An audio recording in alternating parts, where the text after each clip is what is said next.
தமிழக சட்டசபையில் எதிர்க்கட்சித் தலைவர் உதயநிதி ஸ்டாலின், முன்னாள் முதல்வர் எடப்பாடி பழனிசாமி ஆகியோர் தலைமையில் திமுக, அதிமுக எம்எல்ஏக்கள் ஒன்றாக திரண்டு சபாநாயகர் ஜே.சி.டி. பிரபாகருடன் கடுமையான வாக்குவாதத்தில் ஈடுபட்டதால் பரபரப்பு ஏற்பட்டது. மேலும் சட்டசபையில் இன்று காலை சபை நடவடிக்கைகள் தொடங்கியதுமே கேள்வி நேரம் எடுத்துக் கொள்ளப்பட்டது. இதன் பின்னர் திடீரென அமைச்சர் ராஜ்மோகனே நேபாள துயரம் குறித்து விவரங்களை தெரிவிக்க சபாநாயகர் ஜே.சி.டி. பிரபாகர் அழைப்பு விடுத்தார். இதற்கு திமுக, அதிமுக எம்எல்ஏக்கள் கூட்டாக நின்று எதிர்ப்புகளை தெரிவித்தனர். இந்த பிரச்சனை குறித்து ஏற்கனவே கவன ஈர்ப்பு தீர்மானம் கொடுக்கப்பட்ட நிலையில் அமைச்சர் ராஜ்மோகன் முதலிலேயே விளக்கம் தரக்கூடாது, கவன ஈர்ப்பு தீர்மானத்தை எடுத்துக்கொண்டு அதன் மீது தாங்கள் கருத்துக்களை தெரிவித்த பின்னரே அமைச்சர் பதிலளிக்க வேண்டும் என்று எதிர்க்கட்சித் தலைவர் உதயநிதி ஸ்டாலின், முன்னாள் முதல்வர் எடப்பாடி பழனிசாமி ஆகியோர் தலைமையில் திமுக, அதிமுக எம்எல்ஏக்கள் ஒரு சேர வலியுறுத்தினர். ஆனால் சபாநாயகர் ஜே.சி.டி. பிரபாகர் அமைச்சர் பேசி முடித்ததும், கட்டாயம் உங்களுக்கு வாய்ப்பு தருகிறேன், கரூர் சம்பவத்தின் போது இதேபோல்தான் முதல்வர் விளக்கம் அளித்தார், அதன் பின்னர் மற்ற உறுப்பினர்கள் பேசினார்கள் என சுட்டி காட்டினார்கள். இதற்கு பதிலளித்த உதயநிதி ஸ்டாலின், சட்டசபையில் முதல்வர் ஸ்டாலின் கரூர் சம்பவம் பற்றி விளக்கம் அளித்தார், ஆனால் முதல்வர் சட்டசபையில் இல்லை என்றார். இருந்தாலும் இதை ஏற்க மறுத்த திமுக, அதிமுகவினர் தொடர்ந்து சபாநாயகருடன் கடுமையான வாக்குவாதத்தில் ஈடுபட்டனர். இதனால் சபையில் அமளி ஏற்பட்டது. சபை மரபை சபாநாயகர் ஜே.சி.டி. பிரபாகர் மாற்றுவதாகவும் எதிர்க்கட்சி எம்எல்ஏக்கள் குற்றம் சாட்டினார்கள். அப்போது சபை முன்னவர் அமைச்சர் செங்கோட்டையனை எழுந்து அமைச்சர் ராஜ்மோகன் முதலில் பேசுவதை சபாநாயகர் மறுபரிசீலனை செய்ய கேட்டுக்கொண்டார். இதேபோல அமைச்சர் ராஜ்மோகனும் எதிர்க்கட்சி எம்எல்ஏக்களின் கோரிக்கையை பரிசீலனை செய்ய கேட்டுக்கொண்டார். இதற்கு பிறகுதான் கவன ஈர்ப்பு தீர்மானத்தை குறிப்பிடுமாறு எதிர்க்கட்சி எம்எல்ஏக்களுக்கு சபாநாயகர் ஜே.சி.டி. பிரபாகர் அனுமதி அளித்தார். இதன் அடிப்படையில் நேபாளத்திற்கு சென்ற தமிழர்கள் தொடர்பான சிறப்பு கவன ஈர்ப்பு தீர்மானம் விவாதத்திற்கு எடுத்துக்கொள்ளப்பட்டு அனைத்து கட்சி எம்எல்ஏக்கள் கருத்துக்களை முன்வைத்தனர். பின்னர் அமைச்சர் ராஜ்மோகன் பதிலளித்தார் என்பதும் குறிப்பிடத்தக்கது. அதாவது, நேபாள பெருவெள்ளத்தில் சிக்கிய தமிழர்கள் நிலை குறித்து சட்டப்பேரவையில் பள்ளிக்கல்வித்துறை அமைச்சர் ராஜ்மோகன் விளக்கம் அளித்தார். மேலும் தமிழகத்தைச் சேர்ந்த 103 பேர் நேபாளம் சென்றிருந்தனர். இவர்களில் கும்பகோணத்தில் இருந்து சென்ற 57 பேரில் 21 பேர் பத்திரமாக மீட்கப்பட்டுள்ளனர் என்று அமைச்சர் விவரித்தார். தமிழகத்திலிருந்து நேபாளம் சென்றவர்கள் வெள்ளத்தில் சிக்கியது குறித்து எதிர்க்கட்சிகள் கவன ஈர்ப்பு தீர்மானம் கொண்டு வந்தன. அதன் மீது அமைச்சர் ராஜ்மோகன் பேசும்போது, நேபாள கைலாஸ் யாத்திரைக்கு தமிழகத்துக்கு சென்ற 103 பேர் சென்றிருந்தார்கள். இந்த நிலையில் நேபாளத்தில் திடீர் வெள்ளப்பெருக்கு ஏற்பட்டது. இந்த வெள்ளத்தில் 384 சுற்றுலா பயணிகளும் சிக்கினார்கள். இதில் 291 பேர் வெளிநாட்டினர், 93 பேர் நேபாள நாட்டைச் சேர்ந்தவர்கள். இதுவரை 209 பயணிகள் மீட்கப்பட்டுள்ளனர். இதில் 75 பேருக்கு தீவிர காயம் ஏற்பட்டுள்ளது. தமிழகத்தைச் சேர்ந்த 103 பேர் நேபாளம் சென்றிருந்தார்கள். இவர்களில் கும்பகோணத்திலிருந்து சென்ற 57 பேரில் 21 பேர் பத்திரமாக மீட்கப்பட்டுள்ளனர். அவர்களை அழைத்து வர நடவடிக்கை எடுக்கப்பட்டுள்ளது. சென்னை குரோம்பேட்டை மகாதேவ் கைலாஸ் ஏஜென்சி மூலம் நேபாளத்திற்கு கைலாஸ் யாத்திரை சென்றவர்களின் விவரம் குறித்து கண்காணித்து வருகிறோம். முதல்வர் விஜய் தலைமையில் நேபாள சம்பவம் தொடர்பாக ஆய்வுக் கூட்டம் நடைபெற உள்ளது. பாதிக்கப்பட்ட மக்களுக்கு அரசு துணையாக இருக்கும். நேபாள போலீஸ் உள்ளிட்ட அனைத்து துறைகளுடன் இணைந்து தேடுதல் பணி மேற்கொள்ளப்படுகிறது. காத்மாண்டுவில் உள்ள இந்திய தூதரகத்திடம் தொடர்பில் இருக்கிறோம்.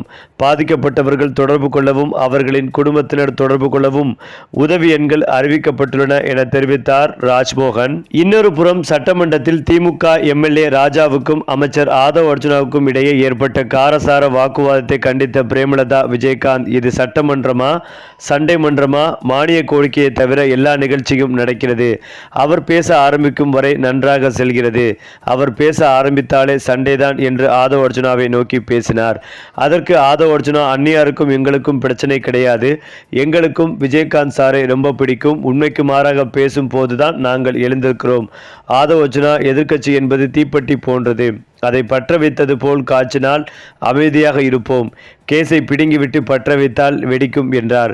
இந்த நிலையில்தான் செய்தியாளர்களை சந்தித்து பேசிய பிரேமலதா விஜயகாந்த், நான் தம்பி ஆதவ் அர்ஜுனாவிடம் நேரடியாகவே சொல்லிவிட்டேன், தம்பி நீ எழுந்தாதான் சண்டை விடுது என்று செப்டம்பர் 8ஆம் தேதி வரை பேசாதீர்கள். சட்டமன்றம் நல்லபடியாக போய்கொண்டிருக்கும். ஆனால் ஆதவ் அர்ஜுனா எழுந்தால் சட்டமன்றம் 4 மணி நேரம் சண்டையில் போய்விடுகிறது, நேரம் வீணாகிறது. உங்களுக்கு தனிப்பட்ட கருத்துக்கள் இருந்தால் பொதுக்கூட்டத்தில் பேசுங்கள், இல்லை என்றால் பத்திரிகையாளர் சந்திப்பில் பேசுங்கள், சட்டமன்றத்தில் பேசாதீர்கள் என்றார் பிரேமலதா. சபாநாயகரிடம் கூறிவிட்டேன், இனி ஆதவ் அர்ஜுனாவுக்கு வாய்ப்பு கொடுக்காதீர்கள் என்று. ஆதவ் அர்ஜுனா பேசட்டும், அவருக்கு எதிராக நான் இல்லை. நீங்கள் உங்கள் கருத்தை சொல்லுங்கள், அவர்கள் கருத்தை அவர்கள் சொல்லட்டும், விவாதம் செல்லாம் முடித்துவிட்டு மக்கள் பிரச்சனைக்கு வந்துவிடுங்கள். பிரேமலதா விஜயகாந்த் தொடர்ந்து சண்டே தான் இவர்கள் அவர்களை குறை சொல்ல, அவர்கள் இவர்களை குறை சொல்ல, இப்படியே நடந்து கொண்டிருந்தால் இதற்காகவா சட்டமன்றத்திற்கு வருகிறோம்? மக்கள் நம்மை சட்டமன்றத்திற்கு தேர்ந்தெடுத்து அனுப்பியிருக்கிறார்கள். தொகுதி பற்றி நாம் என்ன பேசுகிறோம் என்பதை பார்த்து கொண்டிருக்கிறார்கள். ஆனால் சட்டமன்றத்தில் தொகுதி எம்எல்ஏக்கள் தொகுதிக்காக எதுவும் பேச மாட்டார்கள் என கவலைப்படுகிறார்கள் என்று பேசியிருக்கிறார் பிரேமலதா. அதிலும் முக்கியமாக சட்டப்பேரவையில் காலை முதல் பல்வேறு நிகழ்வுகளில் பங்கேற்றதால் அவைக்கு வராத முதல்வர் விஜய் பிற்பகலுக்கு மேல் வந்தார். அவையில் அமர்ந்திருந்த முதல்வர் விஜய் வழக்கமாகத்தான் அமரும் முதல்வருக்கான பிரத்யேக இருக்கையில் அமராமல் அமைச்சர்களுடன் அமைச்சர்களாக அமர்ந்திருந்தார். செங்கோட்டையன் மற்றும் ஆதவ் அர்ஜுனா அருகே அமர்ந்திருந்த விஜய் இருவருடனும் அவ்வப்போது ஆலோசனையும் மேற்கொண்டார். தமிழக சட்டசபையில் சமூக நீதித்துறை மற்றும் சிறுபான்மை நலத்துறை ஆகிய துறைகளுக்கான மானிய கோரிக்கையின் மீது விவாதங்கள் நடைபெற்றது. இந்த விவாதத்தில் அமைச்சர்கள் வன்னியரசு மற்றும் ஷாஜகான் ஆகியோர் பதிலளித்து பேசினார்கள். சட்டசபையில் வழக்கம் போல காலை 9:30 மணிக்கு வருகை தந்தார். பெரும்பாலான நாட்களில் சட்டசபைக்கு காலையிலேயே முதல்வர் விஜய் வந்துவிடுவது வழக்கம். ஆனால் டிஎன்பிஎஸ்சி தேர்வில் வெற்றி பெற்றவர்களுக்கான ஆணை வழங்கும் நிகழ்ச்சி, காவலர்கள் குடியிருப்பவர்களுக்கான கட்டிடம் திறப்பு நிகழ்ச்சி உள்ளிட்டவற்றில் பங்கேற்றதால் முதல்வர் விஜய் அவைக்கு வரவில்லை. தொடர்ந்து நேபாளத்தில் ஏற்பட்ட வெள்ள பாதிப்பால் அங்கு சிக்கியிருக்கக்கூடிய தமிழர்களை மீட்கும் பணி தொடர்பாக அதிகாரிகளுடன் அவசர ஆலோசனை நடத்தினார். இந்த ஆலோசனைக்கு பிறகு பிற்பகலில் தான் முதல்வர் விஜய் அவைக்கு வந்தார். வழக்கமாக சட்டசபையில் முதல்வர்களுக்கு தனி இருக்கை வழங்கப்பட்டு இருக்கும். அமைச்சர்களுக்கான இருக்கையில் இருந்து சற்று விலகி இந்த இருக்கை இருக்கும். அதில்தான் முதல்வர்கள் அமர்வது வழக்கம். விஜயும் முதல் நாளில் இருந்தே இந்த முறையைத்தான் கடைபிடித்தும் வந்தார். ஆனால் இன்று திடீரென அவைக்கு வந்த முதல்வர் விஜய் அமைச்சர்கள் இருக்கும் இடத்தில் அமர்ந்தது சட்டமன்ற உறுப்பினர்கள் இடையே வியப்பை ஏற்படுத்துவதாக அமைந்தது. அமைச்சர் செங்கோட்டையன் மற்றும் ஆதவ் அர்ஜுனாவுக்கு அருகே முதல்வர் விஜய் அமர்ந்திருந்தார் என்பதும் குறிப்பிடத்தக்கது. இந்த நிலையில்தான் எதிர்க்கட்சித் தலைவர் உதயநிதி ஸ்டாலின் தியேட்டருக்குள் நுழைந்தவுடனே கிளைமேக்ஸை போடுகிறார்கள் என்று தங்கம் தென்னரசு சொன்னதற்கு கிளைமேக்ஸ் என்னவென்றே தெரியாமல் மக்கள் போய்விடுவார்களோ என பேரவைத் தலைவர் சொல்கிறார். படம் நன்றாக இருந்தால் மக்கள் நிச்சயம் கடைசி வரை தியேட்டரில் அமர்ந்து கிளைமேக்ஸை பார்ப்பார்கள்.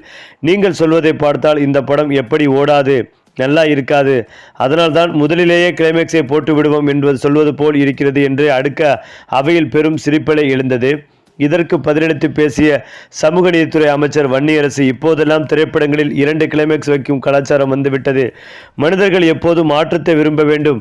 நீங்கள் ஆட்சி மாற்றத்தையும் விரும்ப மாட்டேன் என்கிறீர்கள், நடைமுறை மாற்றத்தையும் விரும்ப மாட்டேன் என்றால் எப்படி என்று திருப்பி அடித்து அவையை கலகலப்பாக்கினார். மேலும் சட்டசபையில் தாவேகா எம்எல்ஏக்கள் அமைதியாக இருந்தாலும் உதயநிதியின் வேண்டுமென்றே பேச்சால் கோபமடைந்து சட்டசபையில் பல மணி நேரம் கூச்சல் ஏற்பட்டது.